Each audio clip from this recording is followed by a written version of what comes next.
Why don't you put some figures together? I'll speak to you on the phone in the morning, yeah? Yes. I think we're based on over 25. Let's say 25 is the minimum. What we'd expect for a mediocre success or mediocre deal. Yeah, okay. Yeah, good. All right, thanks. Although everyone in the factory affects a certain nonchalance, the fact is that Williams, this particular winter, is under siege on a number of fronts. It parted company with Nigel Mansell, the 1992 world champion driver, which some people seem determined not to forgive. A new driver has to be found. Furthermore, its crushing victory in the Constructors' Championship has brought all sorts of suggestions about how Williams' technological superiority should be cancelled out so the rest have a chance. There's an awful lot of debate going on, and at the moment they're trying to suggest that anybody who scored points, depending on how many points they scored or something, should have weights hung on them for next year or some such charter of mediocrity anyway. This business of reining in high technology, I mean, a kite that is being flown by quite a lot of people at the moment, you know, reining in... Mainly have-nots. Yes, exactly. It has the qualities somewhat of a Get Williams movement, doesn't it? Well, there may be a little bit of a persecution, but, I mean, once upon a time being a good Catholic, I suppose I'm quite used to that, going back 500 years or whatever. But I don't think it's a real thing. Well, you know, there's always push and shove in Formula One. It's such a brilliantly competitive sport. I love it. I'd be uneasy if it were quiet. I think I was being knifed in the back, or about to be knifed in the back. As the first of the FW15s has the finishing touches applied before it leaves for the ferry, the unspoken possibility looms that much of its wizardry may be banned. Much of Williams' current effort could be made redundant by a sweeping change in the regulations governing the sport. A Williams mechanic takes refuge in basics. From a mechanic's point of view, a car's a car. Whatever it looks like, it works on the same principles.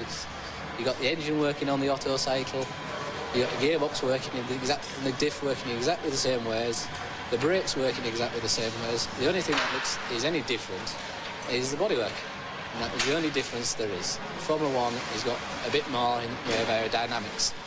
It's basically a flying wing, a wing on four wheels, basically, when it comes down it.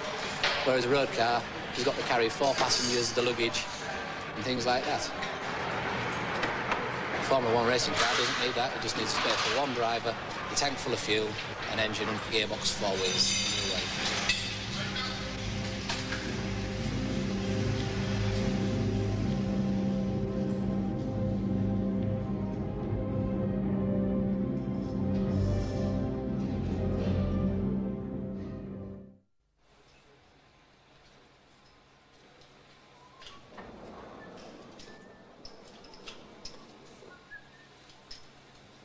7:30 a.m. on the first day of a week's testing.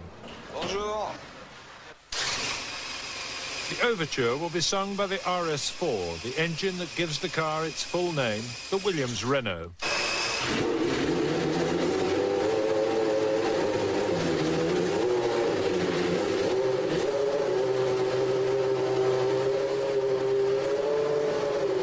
If you stand still, you're dead. You've got to develop and race and develop and race and develop and race, try and keep ahead of the opposition.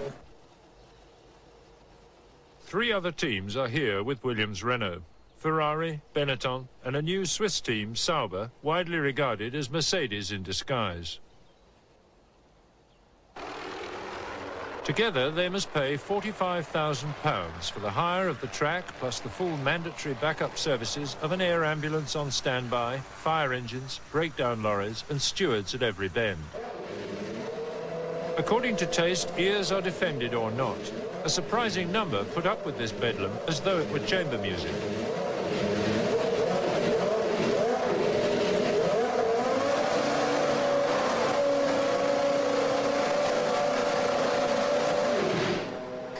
Well, there are plenty of people that say that it's still a sport, but I don't think it is. I think it's an exercise in engineering expertise, promotional extravagance, whatever. When I first started, it was good fun, and now it's less good fun, but a lot harder work, more pressure, Some say for the good, some say for the bad. It will confuse the system no end. See, there's one for the front and two for the back. Yeah. Now, if you've got the front connected to a rear, Yeah. it doesn't know what it wants to do. You've got one valve for the front, two for the rear. And I reckon somewhere along the line it's crossed. Ah, yeah. I know what you mean now. Because there we had one the front on the rear and a rear on the front. We did, Check didn't we? that out. I'll check it out, yeah. What time is it now? I'll get on to... Well, they won't be in yet, will we? We're going to go... And you need to go testing to be successful. If you don't go testing, then you're doing all your development at race meetings, which does really stretch you preparation-wise between a test and a race. Although it's not racing, how interested are you in the other teams? Oh, very. We try and get as much information on other teams as we do for ourselves. But it's important to us to know what they're actually up to.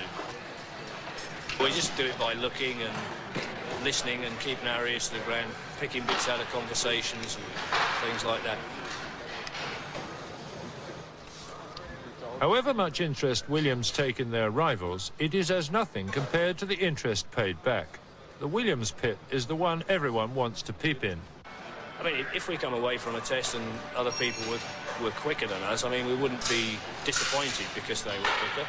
I mean, there's obviously various reasons for that,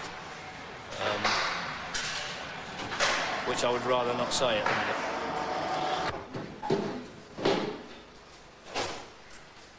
Each team has 2 race drivers. Williams has already hired one for the 1993 season. Triple world champion, winner of more Grand Prix than anyone else, the Frenchman Alain Prost, who is returning to racing after a year's sabbatical. Every aspect of the cockpit, belts, seat and mirrors, is to be tailored for him exclusively. Just, well, to pull that in there, you see, at the bottom, you can do that, no problem. But when you pull that in, it's cutting into the limbs at the top. I don't feel it. You don't, the top's no problem, so we can just trim that back slightly. Yep. You know, look where is my leg. It's and the pedal is straight or is the one with the angle? The one with the angle. You do. So we have the straight one in the front.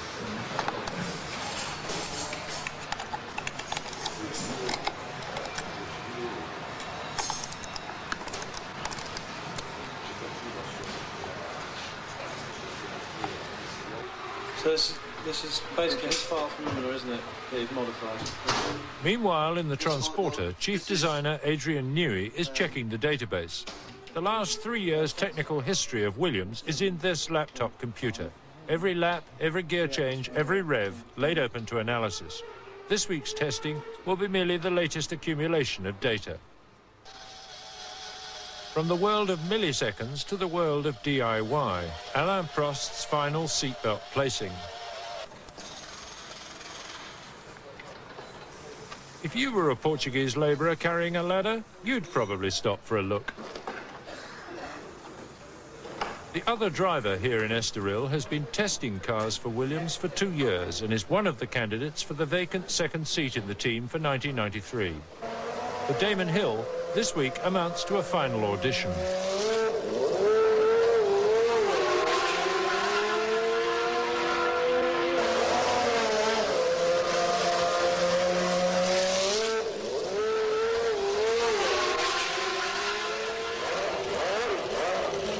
No sooner have the 2 cars gone out for the first time than they are back. 1 lap for starters, and then the team has a check.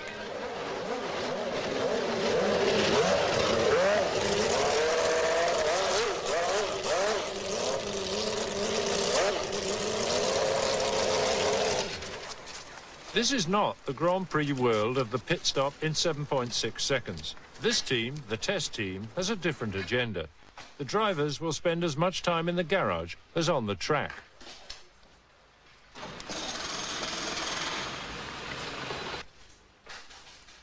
With all the equipment that the team has to play with, both in the car and in the garage, it could be forgotten that there's a driver involved at all. Indeed, Nigel Mansell, during his leaving of Williams, said that the car nowadays is so stuffed with electronic gadgetry, it could be driven by a puppet. Well, I know what he was saying, that there are some parts of the car that maybe make his driving easier, but I don't think he's